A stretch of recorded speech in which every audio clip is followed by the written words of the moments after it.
SK 하이닉스가 만든 HBM 반도체를 본뜬 사각형 과자입니다.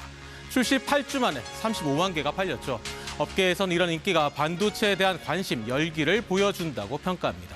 그만큼 경쟁도 한층 치열해지고 있습니다. 그 중심에 삼성전자와 SK 하이닉스가 있는데요. 두 기업의 진검승부, 승자는 누가 될지 노근창 현대차증권 리서치 센터장과 함께 알아봅니다. 안녕하십니까? 안녕하십니까? 근데 첫 질문은 이 질문을 드릴 수밖에 없습니다. 오늘 주가가 많이 떨어졌어요. 예. 이렇게 주가가 하루 만에 이렇게 떨어진 이유 뭘까요?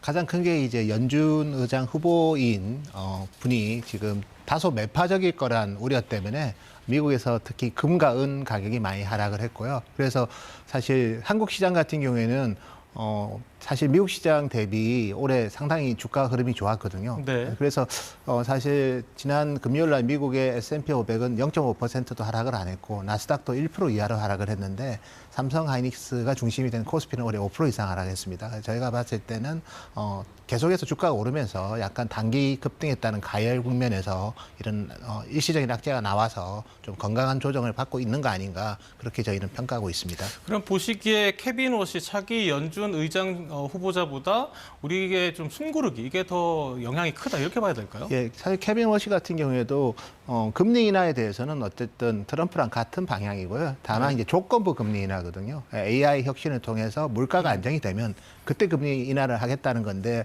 마치 이제 시장 참여자들이 이분이 생각보다 매파적일 수도 있다는 우려를 한 거죠. 근데 사실 저희가 봤을 때는 그분도 기존 연준을 계속해서 비판을 했고 또 뭐 어떻게 보면 규제 없는 그런 경제를 상당히 좀 지지를 하거든요. 그래서 그런 차원에서 AI 혁신이 실제로 물가가 안정되는 게 보이면 금리 인하 대열에 동참할 거고 어떻게 보면 매파라기보다는 비둘기파긴 한데 네. 다만 시장이 생각한 것보다는 덜 비둘기파가 되지 않을까 그런 우려 때문에 좀 흔들리는 것 같습니다. 알겠습니다. 그렇게 보신다면 삼성전자와 SK 하이닉스의 주가 앞으로도 계속 오를 거라고 전망을 할 수밖에 없을 것 같은데 한 증권사에서는 이 정도까지 예상을 했어요. 26만 전자, 150만 닉스.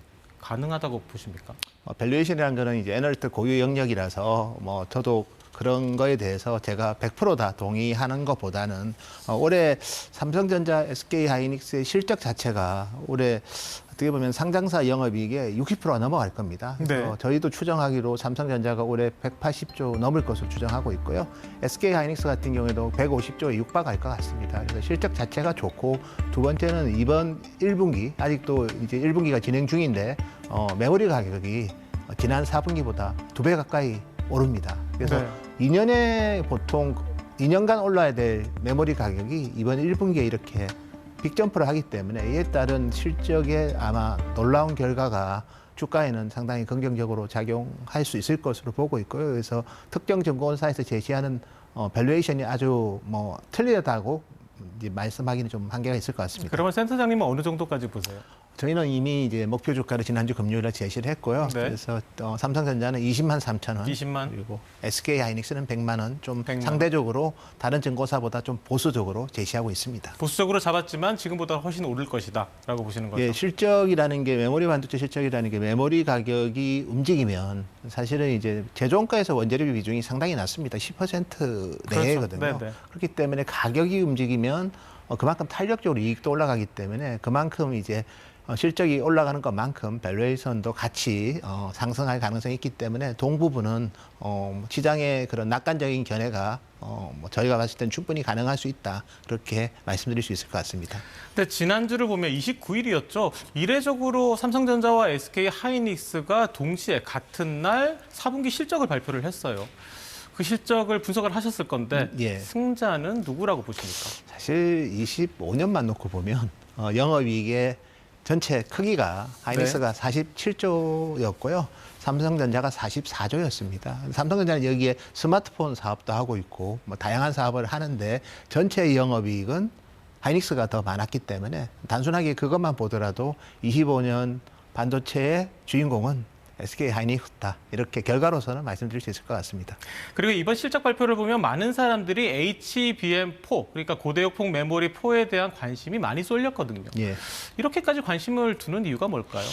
사실은 이제 HBM3, 3E에 있어서 하이닉스가 상당한 실적을 냈지만 삼성전자는 약간은 이제 뒤처져 있었기 때문에 대부분 이제 시장 참여자들이 HBM3에서는 하이닉스가 시장을 리딩했지만 HBM4에서는 삼성전자가 기회를 잡을 거다 그렇게 예상을 했는데 사실 이제 삼성전자가 이번 실적 발표하면서 2월부터 어쨌든 선제적으로 HBM4를 미국 전략거래선에 공급한다고 얘기를 했기 때문에 이 부분이 좀 관심을 가졌고요.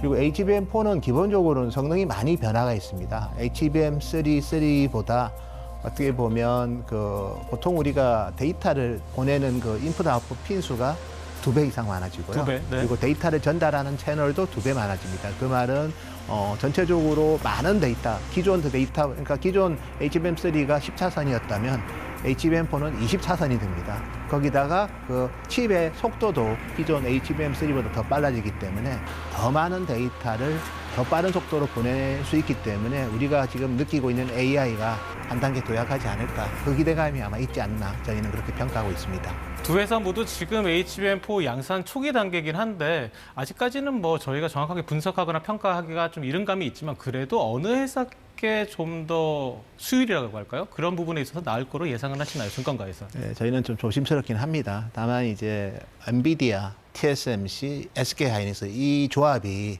지난 HBM3 시대에는 상당히 어떻게 보면 상당히 굳건한 연맹이었죠. 그래서 네, 그렇죠. 비즈니스가 그렇지 않습니까? 항상 잘 되는 비즈니스가 갑자기 나빠지기는 힘듭니다. 다만 이제 삼성전자가 이번에 HBM4에서 어떻게 보면 시장에서 일부 나왔던 다양한 우려들을 많이 극복을 했기 때문에 최소한 HBM3 때처럼 일방적으로 이제 밀리지는 않을 것 같고요. 그리고 하이닉스가 그렇다고 해서 삼성전자가 올라가는 것만큼 또 하이닉스가 그만큼 나빠지기보다는 이번 사이클은 HBM 수요가 같이 커지기 때문에 엔비디아든 AMD든 HBM4 수요가 많이 필요하거든요. 그래서 양사 모두 좀 질적으로 양적으로 성장할 수 있지 않을까 저희는 그렇게 예상하고 있습니다. 시간 관계상 마지막 질문 드리겠습니다. 짧게 답변 좀 부탁드릴게요. 시플레이션이란 말이 있잖아요. 소비자 입장에서는 주식도 주식인데 소비자 입장에서는 말 그대로 요즘 스마트폰이나 노트북 가격이 너무 뛰어요. 이게 좀 힘들잖아요. 네. 근데 이게 소비자나 기업 모두에게 득이 된다고 볼 수 있습니다. 일단 소비자한테는 상당히 애로사항이 되겠죠. 제품을 구매하기는 너무 비싸기 때문에. 그리고 기업 입장에서는 이제 완제품을 만드는 기업한테는 고통입니다. 그들이 만드는 스마트폰이든 PC가 생각보다 소비자가 구매를 안 할 겁니다. 그렇죠. 반면에 반도체를 공급하는 기업한테는 상당한 축복이 되지 않을까 그렇게 예상하고 있습니다. 알겠습니다. 여기까지 듣겠습니다. 노근창 현대차증권 리서치센터장과 함께했습니다. 고맙습니다. 감사합니다.